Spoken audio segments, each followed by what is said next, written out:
Welcome to DesignOps Island Discs, the podcast from Zero Height that navigates the calm waters of DesignOps with your host, me, Luke Murphy. I'm a design advocate at Zero Height, and I'm talking to the best folks in DesignOps and design systems to navigate us through what it takes to float DesignOps within your design org. For episode 5 of season 3, which is being recorded live, I'm joined by Sheena Lydon.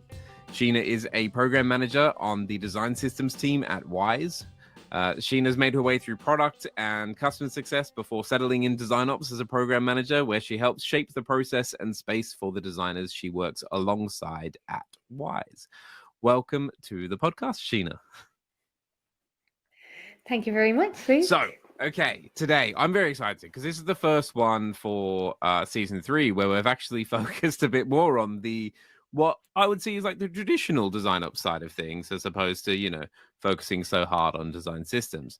So we're focusing on design program management within design systems.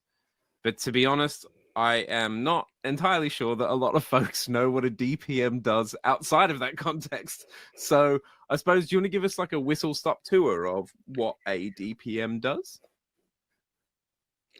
Yeah, sure. So a design program manager is a human that manages a team of designers and coordinates the design process for a specific project or perhaps a product as well. And in my case, that product is design systems.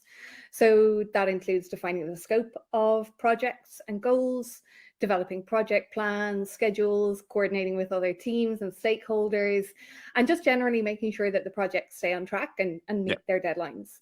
And it varies very much, I think, depending on what industry you work in, the team you work with, and whether you're focused on one specific project or a whole range of projects.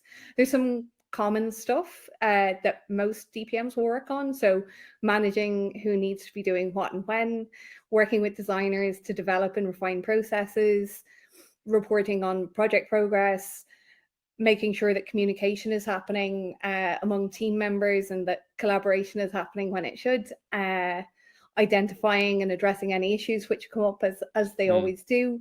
So there's a lot going on.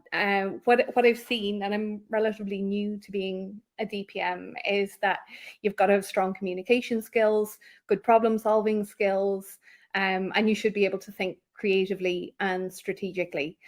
The other thing that I've seen that's pretty interesting is that a lot of DPMs have a background in design as well as experience in project management and leadership. But my background isn't in design at all. So not UX design, because I'm a civil engineer by trade. So the design stuff is something that I'm learning about all the time. And it's quite unusual, I think, for somebody in DesignOps not to have that background. But I think that kind of having been a civil engineer also kind of brings my skills to the table from other experience. Well, yeah, I mean, I suppose the only thing that I can see that, being a designer in the past really brings to it is that sort of automatic domain knowledge so that you can sort of talk to people on the same level. But it is, relatively easy to pick up, especially somebody who has that kind of similar space. As I've found that a lot of people come from like creative studio backgrounds, or sort of studio management, that kind of area. But yeah, totally. I mean, I don't think you need to necessarily be from a design background to be good at DesignOps. I think it's very much around the person and whether they kind of fit in. But it's really interesting because I feel like there's quite a lot of overlap between product management and program management. And it's almost like if you treated the design team as a product, it's kind of like, I mean, not that you would, but it's kind of almost a lot of the same things that a product manager would do, wrapped up in delivery manager as well, and wrapped up in, like as you said, like a leader as well. They often kind of fill in a lot of those gaps. And then there's the people, but basically it just sounds like a DPM does too much. Yeah, probably. In a good way. I think probably everybody on a design system does too much, but I think that's it means you need people with really good collaborative skills, really good people skills as well. Yeah. Have you found when you've been collaborating with the other DPMs or the other PMs, not PMs, program managers, Wise, too many bloody acronyms. Have you seen that there's a big difference in the way that you have to sort of program manage a design systems team compared to if it was a sort of more traditional product team? That's a great question, and it would probably be easier to answer if there were more DPMs at Wise. I'm the only person kind of working as program manager. We have DesignOps, so I kind of fit under that umbrella. But I think definitely if I was to be program manager in another team, I think there would probably be quite big differences. I think the main thing working in design systems is that you've got two sets of customers. So you have what people would call the end user, which is a phrase I really hate. So I'll just call them our customers. And then you have, all of the other teams within Wise. We have to make sure that what we provide for them is usable and it meets their needs. So our objectives have to be tied to both of those. They can't just be tied to our customers, and they can't just be tied to how we serve the teams at Wise. It has to be everything. You could have a design system that does a really great job at providing an accessible product for our customers. But if it isn't intuitive, if it isn't easy for those product teams to use, then you'll have low adoption. It's just not going to get any traction and people won't use it. And equally, if you create a design system that is, the perfect box of Lego, you can build it from the ground up and every designer wants to use it and every developer wants to implement it, that's great. But if it doesn't make sense for your customers, if it's not accessible, if it's not usable, then again, you've failed. So you basically, you need to keep an eye on all of our customers. So everybody that's involved there, and because they're the reason that we're here at the end of the day, we need to balance and prioritize those requirements. So I think within design system, you have to focus on both of those sets and you have to bear them both in mind. So it's quite a balancing act, which is fun. It's great. Yeah, I'm guessing it's a constant game of prioritization, prioritization bingo. Oh, 100%, 100%. If you don't do it right for the teams that should be using it, there's not very much incentive for them to implement your design system. And if it doesn't work for your customers, then your product is going to fail, or at least it won't do as well as it could. Yeah, 100%, 100%. I'm guessing also that because I don't know, I keep going back and forth on this because I feel like design systems team process, especially the designers within design systems teams, do generally have a quite different workflow and sort of process, and it's very different to how a lot of product teams would normally work. But I'm guessing there must be some quite unique, maybe not even unique challenges, but unique sort of domain areas when you're sort of trying to help them optimize those processes and sort of figure out how they could be doing things better. Well, it's interesting. Do you get involved sort of at all with, especially thinking of things like, governance or contribution or anything like that they really care about? How involved do you sort of get in that process? Yeah, quite a lot. So especially around kind of the building out the contribution flows, that's something that I work on a lot with the design system designers.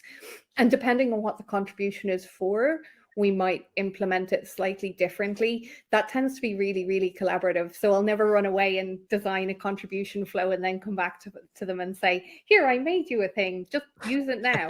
Because actually, as the DPM, I have 3 sets of customers. I have our end customers, I have the teams in Wise, and I also have those designers on our design system team. I have to make sure that I'm providing them what they need, not what I think they need.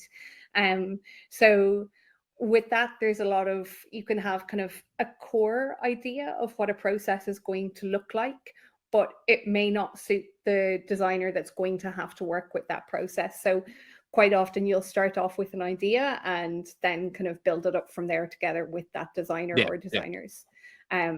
So one thing I do, it's kind of a weird thing, but I definitely recommend it to anybody who's trying to build kind of workflows in Slack. I have an entire channel that I just build workflows in, and then I add people as they need to be involved in it, and then they can leave once it's done. But it means we can kind of test it out, see how it works, make sure it looks okay, kind of in private, and then we bring it in front of our Wise customers, or our customers who are teams at Wise. Yeah, it works pretty well. I really enjoy that. I like working on process. Yeah. I mean, it's an area that I get quite nerdy about too. Figuring out strange workflows is my jam. It's good fun, isn't it? It is. Cool. I'll come back. I'll come back to the day-to-day design system. Let's get into the broader questions now. So I mean, DesignOps is still, relatively young. We're only 6 years into an official definition of the industry. And so I think that there is still a big question mark over when the right time is to bring ops folks in, or like when you should start looking for one for your team. I was just wondering if you had any thoughts around like when do you think it does make sense? Especially, I'm curious from like a design systems point of view, because I mean we constantly, when I'm talking to folks in the design systems space, they're already fighting for headcount when it comes to anybody on the design systems team. At what point is bringing a design ops person in really going to like level them up? This is such a good question, because I think, like, come on, like, there's I don't know if there's a right answer to it, and it's always going to, like you say, there's always going to be a fight for headcount. I think with almost any organization or company, how do you figure out what's the right time, and how do you advocate for when you need that person? I think the right time would probably be before your design system team starts experiencing growing pains and needs to improve its processes, where that's already happening. But I think that before is very hard to pinpoint, first of all, for teams, because everything is going fine before it isn't. But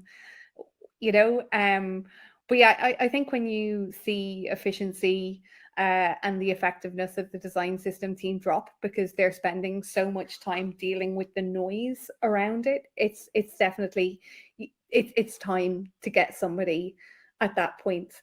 I mean, I'm quite new to design systems and to design generally, but the more I've learned about it and the more I become involved in it, I can see that having design operations or program management from the very beginning will only mean that you have a more efficient and more scalable team. Yeah. It is one of those things. Yeah. But it's always going to be a struggle, isn't it? It's just one of those things that pushing for any company to be design led is kind of, it's taken effect in the last few years, and it's definitely getting better. And I think that then design operations is kind of a next step above that, where companies are starting to understand the value that it can bring to their teams and how much time it can save and how much it allows designers to do their best work. So in summary, I would say I haven't answered your question at all. I think as soon as possible would always be the right answer. I think where you see people bringing it in right now, where you see companies bringing it in right now, is where they start to see that drop in efficiency, or a large drop in efficiency, or there's those growing pains and there's a lack of process and nobody to really lead it. Yeah, I mean, that's the thing. The correct answer is probably like 6 months to a year before you identify that you need a design ops person. But it's well, I'm curious on that actually, because I suppose one of the biggest problems with sort of defending headcount or resource when you're trying to make the case for it is how you are proving out the value of the headcount, and basically how you're measuring it and measuring success. I was curious, like, how are you folks doing that internally at Wise, if you can share? Do you mean the success of the design system or the success of ops? design operations? Yeah, I'm curious around the success of design ops. That's a good question. DesignOps is super new to Wise. So I think you know, but generally for the audience, I joined DesignOps in July this year. So we're what, five months in, and the first person in DesignOps at Wise joined just a couple of months before me. So we're very new to it, and we are still figuring out how effective we are and how we measure that success within the teams. Cool. Okay, well, we can share that later then. Give it about a year, right? Yeah, I'll get back to you on that. I'll come back for it is really interesting though, because I think it's like you it's really good that there are organizations out there that value design enough that they can see the problem and go, this will probably be the way that we fix it. And I think that it is generally because that's the thing, is I haven't actually heard many good examples of how to measure design ops effectively. There's lots of like finger in the air. Yeah, I guess. And lots of qualitative, which is, the same as most, I'm guessing, operations teams, right? Yeah, for sure. I mean, the only way you could be certain, I think, is to A/B test it. So give half the team design ops and tell the other half to manage by themselves and see how they go. That makes me really start to question the validity of A/B testing now, if I put it in that lens. Anyway, okay, back to the questions. So I suppose from if you don't have design ops, especially for a design, if we think through the lens of a design systems team, because I'm really interested in that. Because to be honest, actually, so I reached out to you. I reached out to you via Johnny, who suggested put you up to this, who is the head of design ops. He was the first design ops hire that you were mentioning, right, at Wise. Yep. Mm-hmm. And because I was looking for people who DPM design systems teams, because there aren't many. It's not something that there are a load of them out there. So it's really, really interesting. And I'd be really interested from that design systems perspective. If a team was to put something in place that would help them from a design ops point of view, even if they didn't have a design ops person, are there any kind of like no-brainer ones that you'd give as a first tip for how to make it more efficient, everything more efficient? Yeah. I mean, first of all, I think maybe one of the reasons we don't see so many DPMs in design systems right now, kind of just thinking off at the top of my head, I think a lot of design systems start organically. Within organizations, you have a group of people who say, yeah, this needs to be better. We need to have a common framework architecture that we work from. So I think maybe that kind of within that organic growth of the teams, DPMs haven't quite kind of become the norm there. I hope they do. I like to think that I have a good impact on the team I work with and that I make their lives better. If you don't have one, I think there's probably quite a few things you can do. As with any project, like figure out where you're going, like figure out what's the scope and the goal of the design system, rather than just, we're building a design system. Figure out, what will it include? What will it not include? How should it help your customers? How should it help the teams you work with? Because once your destination is clear, you can start out on that path. But if the destination isn't clear, then you could have a lot of people working in different directions. And it probably feels a lot less cohesive. So I'd say definitely define what you're working on. It's, what problem are you solving and to what extent? Classic product approach. I think the other thing, and I'm sure everybody working with design systems has this on their radar, but definitely involve all of your stakeholders, all of them, all of the time. Talk to them, involve them, get their feedback. And it's quite often a good way to turn your detractors into Mm. promoters, is to make sure that they are involved in how you build that design system. And it also makes sure that you're not working in, you know, a silo and shipping something eventually that actually nobody wants to use because you haven't essentially user tested it with the people who will be using it. And also, of course, actual user testing. So testing out what you're proposing on the customers that will be the people at the end of the day who are using this to do the jobs that they need to do. So I think involve all of your customers, so the teams you work with and the customers who will use the end product. Make sure you're testing, you're sharing, and you're communicating. I don't think there's any such thing as over communicating when you work in a design system. I think it's No, super I important. 100% agree. I think it's been really interesting because I've noticed that there's been a rise in folks, like dedicated folks for community building. Well, not even a rise. It's something that I know Gov UK were doing. You know, back in the day, it was one of the things that I know Amy worked with the community. Amy Hupe worked with the community folks at Gov UK to like set up their community really well. But it's one of those things that I think a lot of people underestimate how important it is. And it's, as you said, it's, you know, thinking about both of the sides of those users, right? It's not only setting up the community for your internal tools, which, to be honest, I think is actually really important for any internal tooling, not just design systems.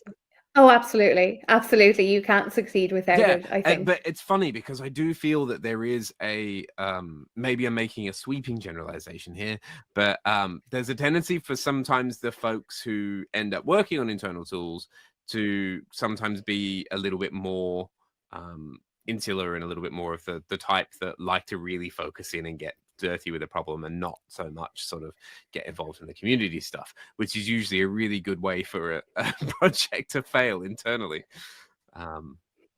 Yeah, it's interesting. Although I do find it also slightly disheartening that there's not enough dedicated community folks. And it usually does fall to somebody who, you know, as you said, like somebody like a DPM. I know it sometimes falls to the PM. Sometimes it just falls to the designers and engineers. Yeah, absolutely. And it does. And that again is kind of the reasons that you want DesignOps or a DPM on your team, because all of that time that you have to spend, I guess almost kind of building your team's social capital is actually taking away from the time that you can get the work done on the design system or anything else that you're working on, you know? Yeah, exactly. I'm curious actually how I'm stealing one of the questions that the audience have asked because I think it is relevant to what we're talking about as well. Because I'm curious how big the design system team is at Wise, to give an idea of like, you know, how what you're dealing with basically day to day. So we have within design system, we've got product design system and brand design system. So product design system is quite well established. I think we're 18 people now, I want to say. So it's a full stack team, which is great. And then within brand systems, we've got 5 designers, and that's a bit kind of newer from an organizational point of view. So we've always kind of had people working on the brand side of things, but it's only in the last couple of months really I've started bringing them together and kind of more formalizing the structure of how they work. So yeah, somewhere between 20 and 25 people. I sound like a really bad parent, like I'm not quite sure how many children I have. Yeah, we've got some new joiners coming in, which is why I'm being a little bit more sweeping in my number. See, it's interesting though, because even as like if we were to look at I mean, I think this is potentially opening a can of worms, but I'm going to go there. If we look at design system as a product in itself, which, you know, is a way that I definitely like to see it. I know it is infrastructure, but anyway, we'll get on that soapbox later. That also tracks for me in terms of, you know, when we were talking about before around the when is the right time for ops.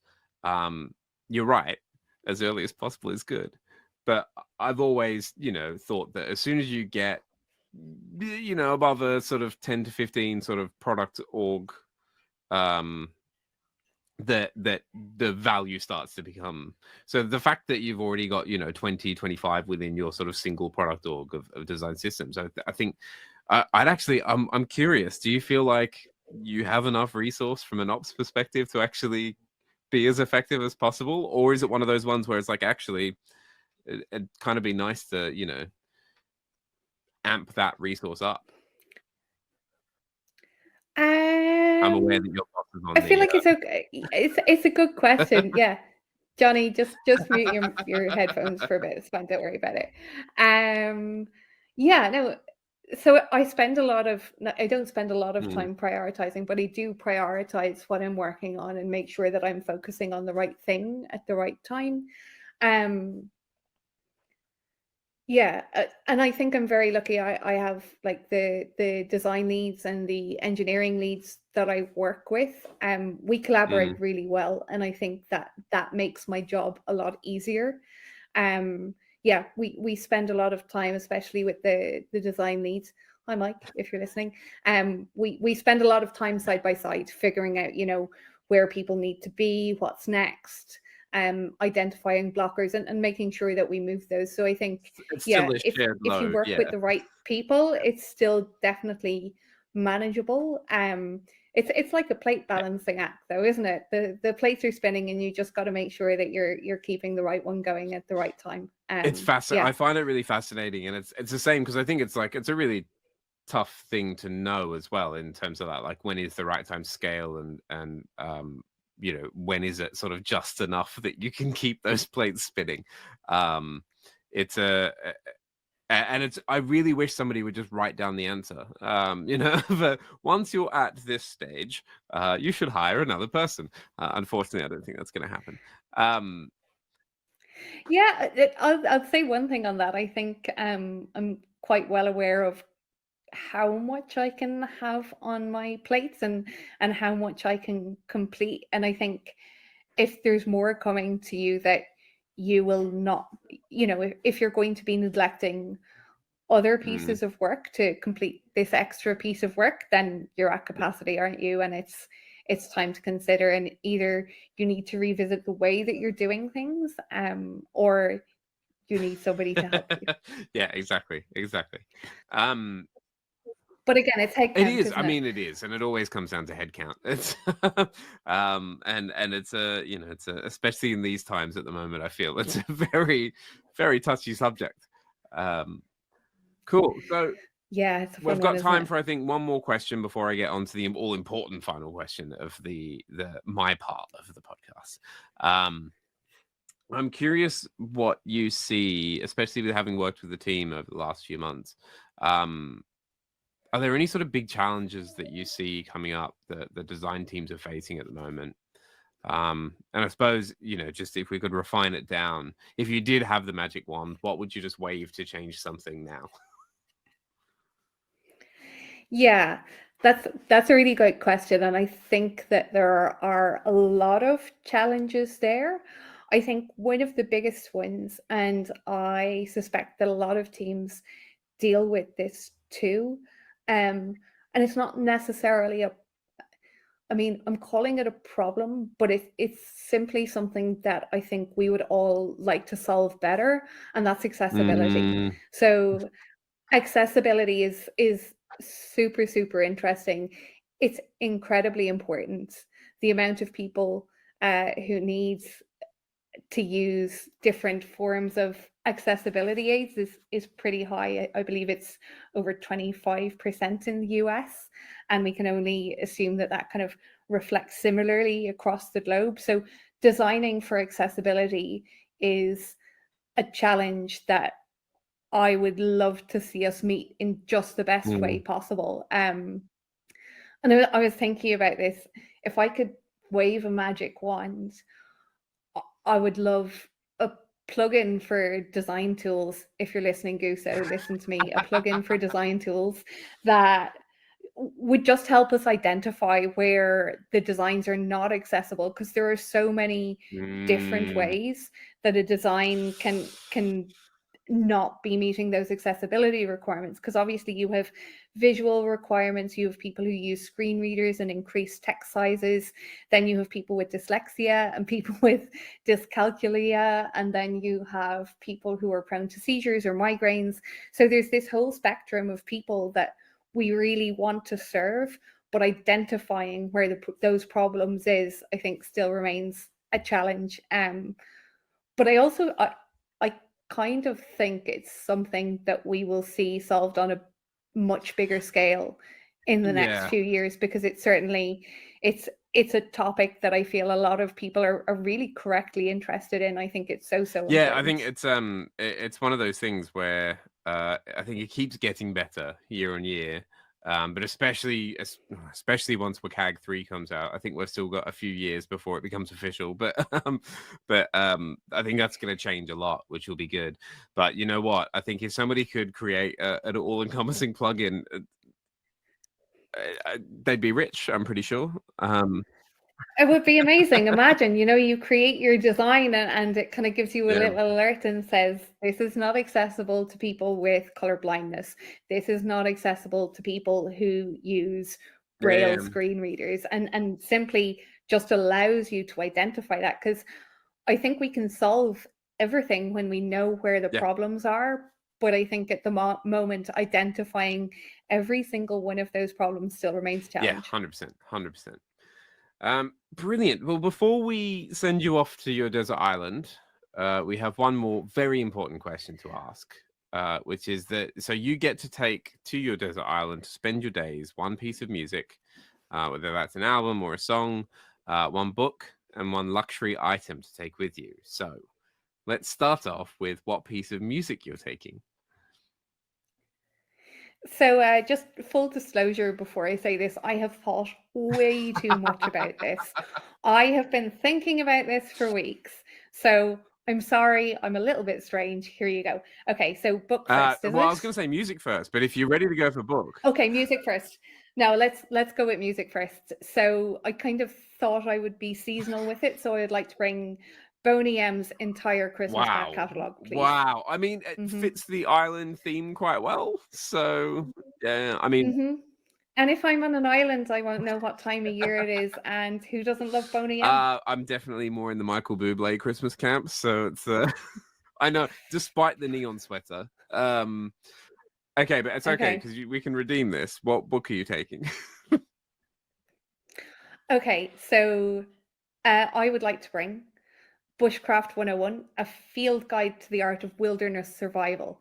Now, the reason I'm bringing that is because I get really easily bored. And if I bring a novel, I will read it twice and then I'll want to fling it into the sea.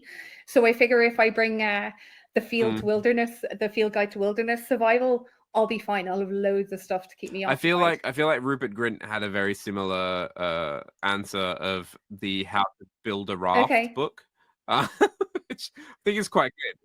I feel like my book is better. Mine's going to have rafts. I'm going to be building tiny houses. It's going to be You've got the time to, actually have some fun on the island before building the raft and getting off of it. Yeah, I think that's good. Yeah. All of the time. And then finally, your luxury item.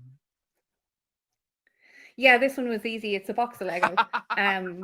Because it's, you can do so much with a box of Lego. You can build things. You can create.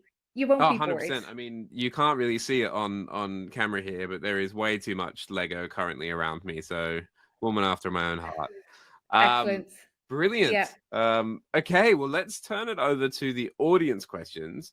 So, as I mentioned before, if you have a question for Sheena, then you can throw it into the chat, and we can pick those. Connie will mark it as a question. We can answer them live, but we do have a few questions to start off with. So a good one here from Johnny, who should know the answer, but it was wondering if you can share how you support the non-designers in the design systems team as well.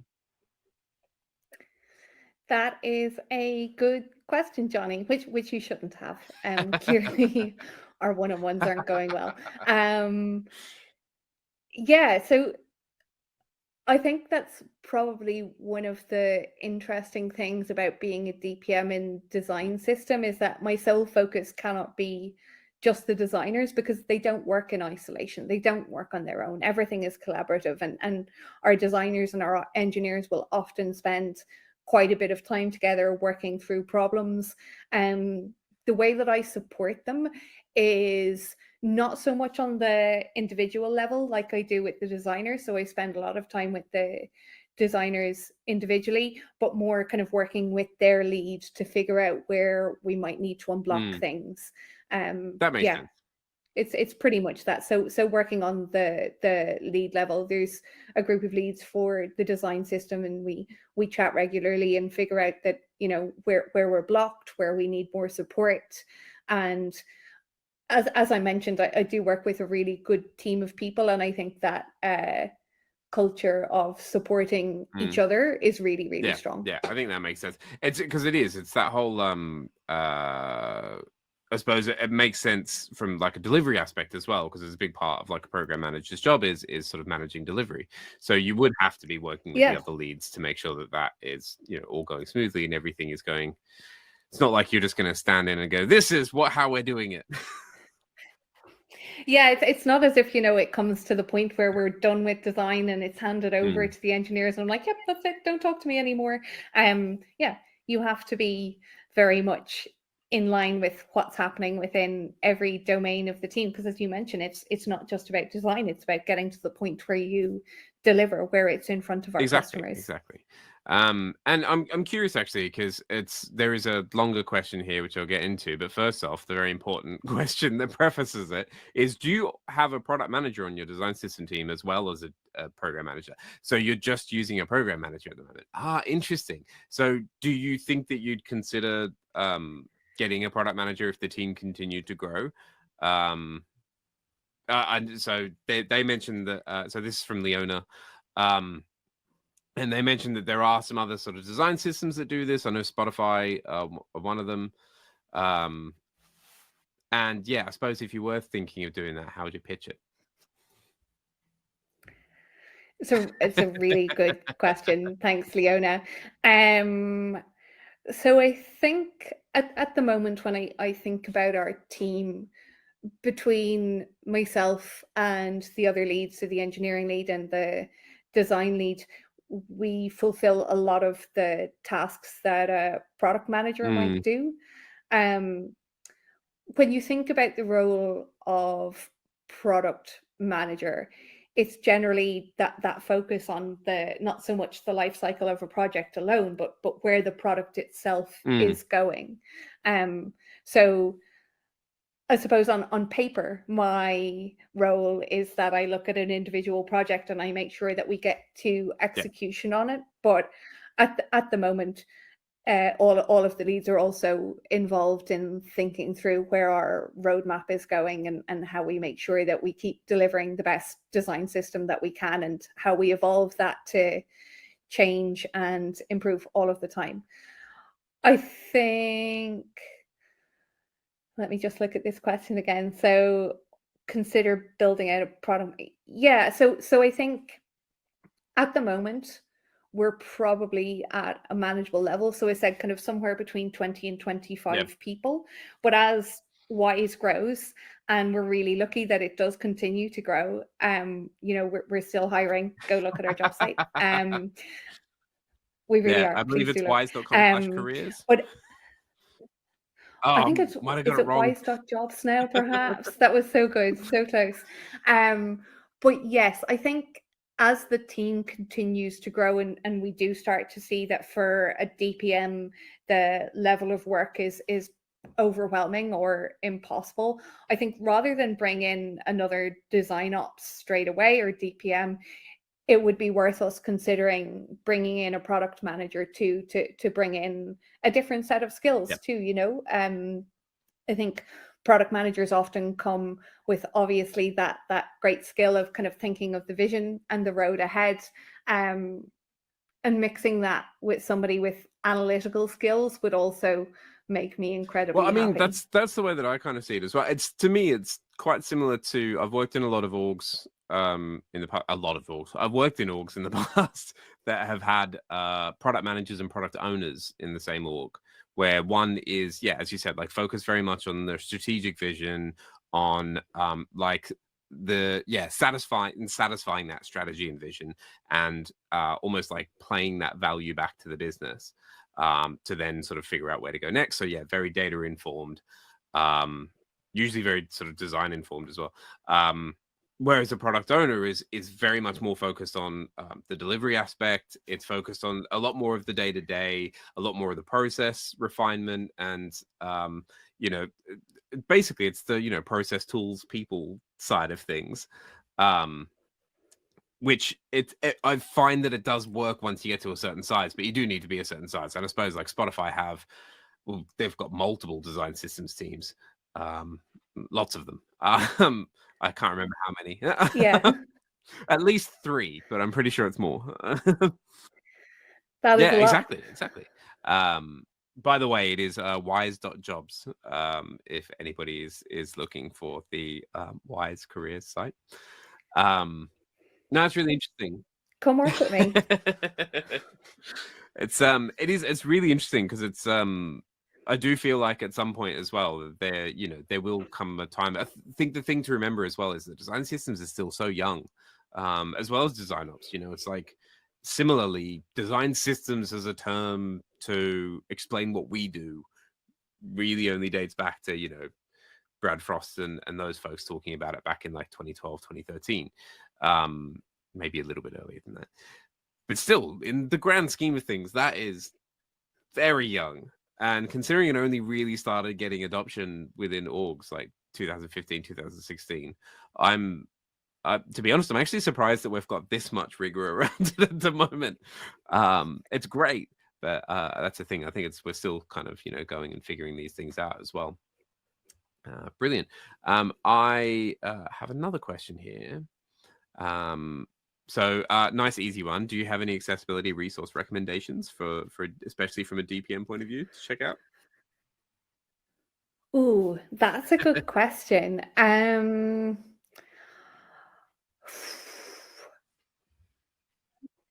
I would say I wouldn't recommend anything specific, more like just do as much research as you can. So, YouTube is a great resource for learning about it. I think rather than talking about resource recommendations, I think one of the best things you can do with your product is to test it, to get focus groups of people who need to use accessibility changes when they're using the product. So there's certain things, of course, you can test yourself. You can increase the text size. You can also test screen readers to a certain extent, but you will never be able to fully replicate the experience of the people who actually rely on those resources within a product to get the jobs done that they want to do. And I guess when I think of Wise, we're dealing with people's finances. We deal with money transfers, we have the debit card, and we have accounts. So people don't generally log into their finance app for the crack. It's not something you think of doing for fun. It's woohoo, I'm going to log into Wise. So people generally log in to get something done. And so I feel like there's a sense of urgency around that. People want to do the thing. They don't necessarily want to spend a lot of time in your app. So I think by making sure that you test fully with the people who really need those accessibility changes, you can ensure that they're doing it with as little friction as possible. And in an ideal world, you would have a product that just allows people to complete the task that they need to do with the same amount, if not less friction, than people who don't need to use additional accessibility requirements. So I think for me, rather than resources and reading, it's getting that direct feedback that is probably one of the strongest things that you can do. Yeah, I think I 100% agree as well. I think there's it's very good to educate yourself on these things, But until you're seeing somebody have difficulty using your product, it's probably not going to hit home well enough. There are actually some really good, I would always recommend teaming up with accessibility agencies as well. So there are agencies out there that are specifically for testing the accessibility of your product, or like consulting and advising on accessibility of your product. If you're in an organization that can afford something like that, it's great, because their whole point is being the experts on this, and usually they're founded or have a lot of people there who are in the positions where they know from first-hand experience about a lot of the accessibility concerns. And there are some things that just will blow your mind in terms of like the fact that I'm trying to remember the stat now, but there was a really good talk from Molly Watt, who is an accessibility and usability consultant. I'm trying to find where, but unfortunately it's not easy. She did a talk at Beyond Teleround a few years ago, where one of the things that was really interesting was she said it was something like 80% of visually impaired users can still read the text on the screen. It's like visual impairment doesn't mean that they're using a screen reader. In fact, it's like probably because screen reader technology is still not amazing. And more importantly, people aren't optimizing their sites for screen reader technology as well as they could be. A lot of people don't want to use screen reader technology if they can get away with it. And this is the really interesting thing. I think quite often teams think of accessibility is something that happens far away from them. But I'll sit beside my dad and he's holding his screen about 15 foot away from his face, and the text is massive because that's what he needs to do. That need for accessibility is often right beside you. It's interesting too, because people talk about contextual accessibility as well, because it's the fact that you might be in a situation where normally you're absolutely fine using a piece of tech or whatever, but in that situation, might be that you're glancing at a screen really quickly to get some information whilst you're driving. Not that you should be looking at your screen whilst driving. But it's there are these contextual sort of accessibility issues as well. Yeah, I do definitely recommend folks read up on WCAG 3. I actually wouldn't recommend going to the IAAP website, purely because it is very dense and very hard to get through. But there is I've got a resource that I can share, which is Jerry Reed, who is a podcast alumni, has written a really good article, which I've just shared in the chat, called WCAG for Designers. And then I'd also recommend going and checking out her talk at WDC this year, where she went through the WCAG 3 spec and basically condensed it down for design and front-end developers, which is just a really good sort of whistle-stop tour of some of the changes that are coming. And a big thank you to Liberty, who's shared a whole bunch of resources in the chat. Yeah, there's some great stuff. I will, for those listening to this at home on podcast form, I'll make sure I put all of those into the show notes as well. Brilliant. Let's see, just going back to the questions now. I think we're running out of questions. Oh no, there's more, they're coming in. Well, actually, I'm curious, because do you currently, because you didn't mention it when you were talking about your roles and responsibilities, but I know design management is another area that quite often DPMs end up taking on. Is that an area, I'm just curious if that is the case at Wise, and is that another area that you might be looking at in the future, or is it something that you have looked at and figured that you don't need it? No, so we have a design manager, and fortunately it's not me. So it's a job that I don't need to do, which is great. I can focus on other things. And I actually feel like it's probably quite important to keep those separate. I think it's a case of, if you have, obviously people in design ops do a wide variety of things, and I think that's great. And I think we tend to be really flexible people, kind of like almost chameleons, fit into what is needed at the time. But I think you also have to be quite careful of spreading yourself too thin. You can do a lot of things not very well, or focus on the stuff that really matters. So I think in that case, I think it's quite important to make sure that you're quite specific in what you do look after and focus on doing that properly, if at all possible. I know for some people who, even put people listening, it may be that you don't actually have the possibility of handing off some of that work or avoiding taking on extra work. Yeah. But I think if you can at all, it's worth making sure that you're focusing on what matters as a program manager rather than kind of the overall management Well, of and design. I think that's actually it's really important as well, and I think it's one of the areas that can quite often balloon out in terms of sort of resource and not resource in terms of like time it takes to do an effective job. What is it they say that every person that you line manage in good times takes up 10% of your time, so it can very quickly, when times aren't great, could very quickly start ballooning out to over 100% of your capacity if you've got any more than one or two people that you're managing. Absolutely, absolutely. I mean, if I was to be managing all of those people, or even just all of the designers, if we were to say I wasn't managing the engineers as well, I think it would leave very little time for me to focus on actual execution, thinking about our roadmap, thinking about how we're getting to where we're going. So yeah, I think it's a case of being careful not to dilute where you can have your effect. I think that's exactly it. And I think it's like, if we think about the lenses of the ops for design ops, of business ops, workflow ops, and people ops, it's quite good, because if you do have design managers, they can, if they do have extra capacity, if they're not managing 10 people, then it can also mean that they can take up some of those other people ops problems and take them off the plate of somebody who would potentially have them sort of on their plate otherwise. Brilliant. And then last question before we wrap up, because we have time, I think, for one more.